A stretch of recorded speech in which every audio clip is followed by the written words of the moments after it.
बाराकऊ का फ्लाईओवर का पिलर गिरने की वजह से एक अफसोसनाक वाकया पेश आया, जहां पे 5 मजदूर मलबे तले दब गए थे। उन 5 मजदूरों में से 2 मजदूर अब तक जाँ बहक हो चुके हैं। चेयरमैन CDA इस्लामाबाद इंतजामिया के लोग यहाँ पे मौजूद हैं। रेस्क्यू ऑपरेशन जारी है। 23 मार्च को ये इफ्तिताह करवाना था, इसलिए जल्दी में ये काम करवाया। जल्दी का काम ये होता है, इन लोगों ने बस आवाम की आंखें खाली की है कि बस ताकि काम हो जाए। ये काम हुआ है, हमारे वही मजदूर जो दिहाड़ीदार बंदे है, शाम को इधर कमाएगा, शाम को खाना लेके जाएगा, वही बेचारा इधर बीच में मरा हुआ है।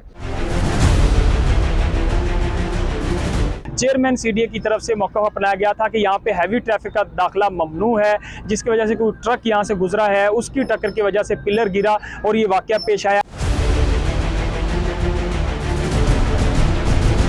इसमें गरीब का बच्चा मरा है। 6 बंदे जो अगर नीचे दबे, जो बताया जा रहा है कि नीचे बंदे दबे हुए हैं, वो गरीब का बच्चा दबा हुआ है। जिसके पास माल है, पैसा है, वो वहाँ AC के नीचे बैठ के आराम कर रहा है, सुकून कर रहा है। किसी को किसी की परवाह नहीं है। सिर्फ ये मलबा हटा दिया जाएगा, भाई ये गलती की वजह से हादसा हो गया।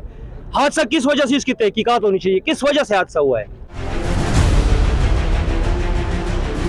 22 व्हीलर ट्रक यहाँ पर कैसे एंटर हुआ, क्योंकि हमारी जो जानकारी है उसके मुताबिक हमें ये पता चला है कि 22 व्हीलर ट्रक यहाँ पर एंटर नहीं हो सकता। तो ये जो सामने ट्रक खड़ा हुआ है 22 व्हीलर, ये रात को इस तरह एंटर कैसे हो सकता है, ये किसकी ना है? जी, इसी के लिए तो हमने डिप्टी कमिश्नर साहब की सरबराही में एक कमेटी बनाई है कि वो बताएं हमें कि जो प्रोटोकॉल से वो क्यों वाले।